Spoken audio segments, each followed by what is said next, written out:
코로나19 신규 환자가 엿새 만에 다시 400명대로 늘었습니다. 이번 설 연휴를 계기로 수도권에서 전국으로 코로나가 확산하지 않을까 방역당국이 긴장하고 있는데요.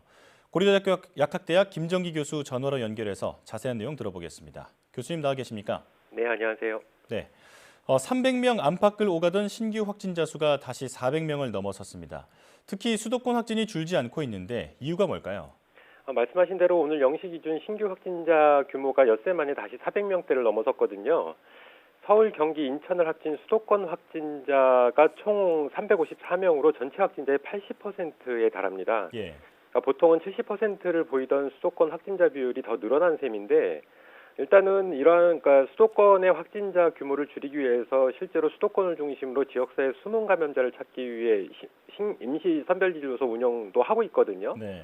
근데 이러한 상황인데도 불구하고 70%대를 유지하거나 어제처럼 오히려 증가하는 이유는 일단은 수도권이 인구 밀집도가 높다는 점이 가장 대표적인 이유라고 할 수가 있습니다. 네. 그렇다 보니까 실제로 학원이나 종교시설이나 기타 다른 여러 가지 시설, 그러니까 집단 생활을 하는 시설 비율도 상대적으로 타 지자체에 비해서 높고요.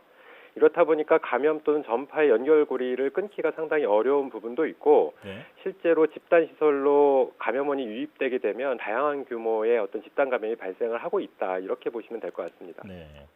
일단 가장 근본적인 원인은 인구 밀집도가 높다라고 볼 수 있겠습니다. 국내도 변이 바이러스가 큰 위협으로 떠오르고 있습니다. 확진자가 10일 기준으로 80명까지 증가한 가운데 지역사회 전파 사례도 확인됐거든요. 지역사회 추가 확산 가능성 어떻게 보십니까? 지난번 경남, 전남 지역 외국인 친척 변이 바이러스 집단 감염 사례가 아주 크게 확산되지는 않는 모양새거든요. 예. 이러한 부분 일단 다행스러운 부분인데 하지만 해당 외국인 관련 추가 감염자 4명이 발생했다라는 부분은 일단 안심하기는 이르다 이렇게 생각을 하고 있습니다. 오히려 추가 감염자가 발생하고 있다는 점과 실제로 선행 확진자와 접촉력이 확인이 안 됐으나 업무 등 노출 가능성이 있는 대상자 500명에 가까운 사람의 대상으로 선제 검사를 했는데 추가 감염자 1명이 더 확진이 됐거든요. 예. 이러한 점들은 방역 당국이 역학조사에서 놓쳤거나 아니면 늦게 발견할 가능성이 있다는 점입니다. 그래서 향후에 이러한 부분 때문에 연결고리가 밝혀지지 않은 그리고 해외여행 이력이 없는 그런 변이 바이러스 감염자가 발생할 가능성이 충분히 있다 이렇게 생각을 하고 있습니다. 예.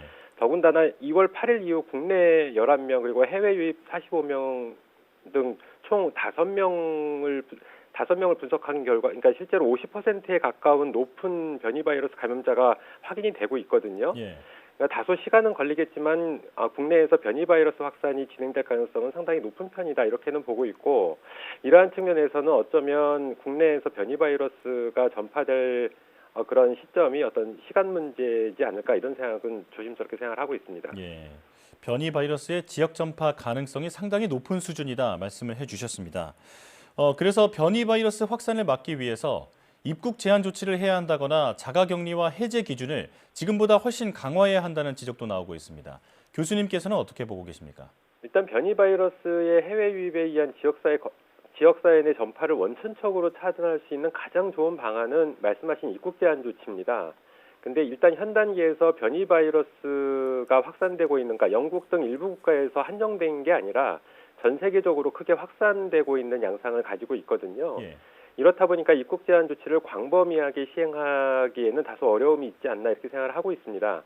더군다나 영국, 미국, 남아공 등 변이 바이러스가 보다 광범위하게 발생하고 있는 특정 국가를 대상으로 입국 제한 조치를 취한다라고 하더라도 입국 제한 조치가 취해져 있지 않은 국가들로부터 변이 바이러스가 유입될 가능성도 충분히 있다 이렇게 생각을 하고 있습니다. 예. 그러니까 일정 부분 입국 제한 조치는 필요하다라고는 보는데 그 효율성이 크지는 않을 거다 이렇게는 보고 있습니다.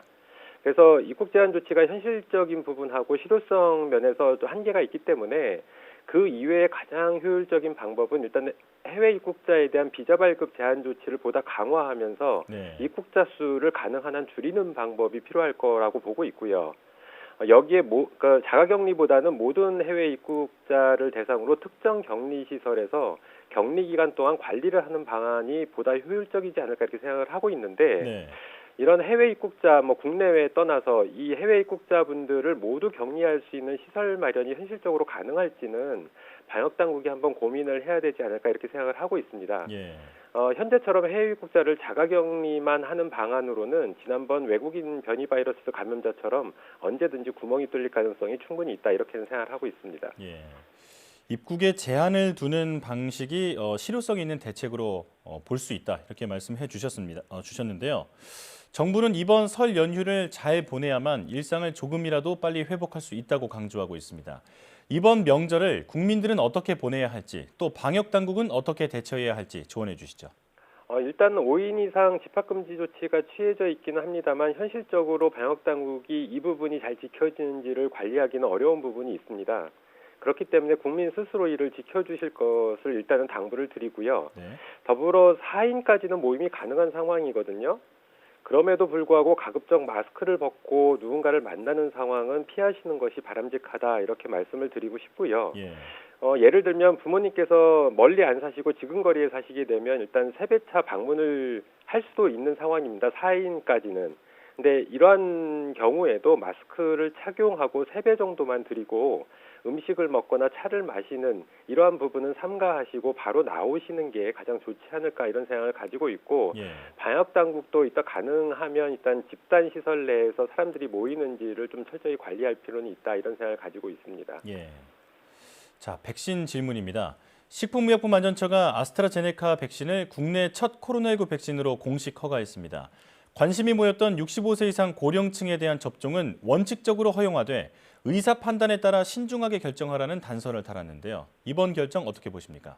일단 이번 결정은 지난번에도 말씀드린 것처럼 최종 점검 회의에서 아스트라제네카 백신이 최종적으로 사용이 승인될 거고 여기에 65세 이상의 고령자들도 포함이 될 거다라고 제가 말씀드린 부분이 있는데요. 예. 일단 이 부분은 크게 두 가지 측면으로 보면 일단 아스트라제네카 백신을 65세 이상의 고령층에 대해서 접종 허가를 하지 않으면 여러 가지 측면에서 그 고령층을 대상으로 접종할 백신이 현 단계에서는 사실상 없습니다. 그렇기 때문에 우리나라 백신 접종 스케줄에 차질이 발생할 가능성이 높다 보니까 일단은 허용을 할 거다라고 예측을 한 부분이 있고요. 네. 또 하나의 측면은 아스트라제네카 백신의 효능과 안전성 부분인데 일단 최근에 논란이 되었던 65세 이상의 대상자 비율이 7%에서 9%로 다른 연령대에 비해서 상대적으로 적은 거는 맞습니다. 네. 근데 산술적으로 계산을 하면 해당 연령대 대상자가 600명이 넘거든요. 물론 다른 연령대 그룹처럼 보다 많은 사람이 대상자가 되었으면 좋았겠지만 일단 600명 이상이라고 하는 부분은 조건부 승인을 하는데 어느 정도 판단의 근거는 되지 않을까 생각을 하고 있고 예. 특히 65세 이상의 고령층에서 중대한 이상 반응 사례가 발생되지 않은 점 하고요. 그리고 효능도 다른 연령대랑 유사한 수준으로 나왔다라고 하는 부분은 이런 부분을 종합적으로 고려를 했을 때 실제로 현재 진행 중인 또 다른 임상시험 데이터를 향후에 보완하는 조건으로 사용 승인하는 게 맞지 않을까 이렇게 생각을 가지고 있습니다. 예. 일단 백신 접종 스케줄을 봤을 때 불가피한 측면도 있었다 이렇게 말씀을 해주셨습니다. 미국에서 코로나19 백신 접종 후에 희귀 혈액 질환이 발생했다는 신고가 36건 접수된 것으로 전해졌습니다. 백신과 관련한 문제라서 민감할 수밖에 없는데요. 인과관계에 대해서는 어떻게 보십니까? 일단 말씀하신 것처럼 미국에서 코로나19 백신 접종, 이거 여기 파이저랑 모더나 다 포함되는데요. 접종 후에 희귀 혈액 질환 36건이 발생했다라고 보도가 되고 있는데 네. 일단 해당 질환은 혈액이 정상적으로 응고되지 않는 질환으로 알려져 있거든요. 아마도 혈소판과 관련이 있을 걸로는 추정을 하고 있는데 일단 지금 상황은 이 백신 부작용 의심 신고고요. 해당 백신들과의 인과관계는 이제 막 미국 보건당국에서 조사가 들어온 상황이라 아직은 조사 결과가 나오지 않은 상황에서 판단하기는 어려운 부분이다 이렇게 말씀을 드릴 수 있습니다. 예. 근데 그렇기 때문에 미국 보건당국의 조사 결과를 좀 더 지켜보기는 해야 되는데 실제로 코로나19 백신뿐만 아니라 다른 백신들도 마찬가지거든요. 이게 부작용 의심 사례하고 백신과의 인과관계가 인과성이 있는 거로 밝혀지는 사례는 그렇게 많지 않습니다. 예. 그렇기 때문에 이번 사례가 그 백신과 코로나19 백신과의 인과성 여부를 떠나서 이번 사례도 인과관계를 밝힐 가능성은 조금 적지 않나 이런 생각을 가지고 있습니다. 네. 현실적으로 당장 어떤 원인을 밝히기에는 쉽지 않다 이렇게 말씀해 주셨습니다. 설 연휴를 앞두고 전문가와 함께 코로나19 상황 살펴봤습니다. 그 어느 때보다 긴장감을 갖고 방역에 협조해야겠습니다. 지금까지 고려대학교 약학대학 김정기 교수와 함께했습니다. 교수님 고맙습니다. 네, 감사합니다.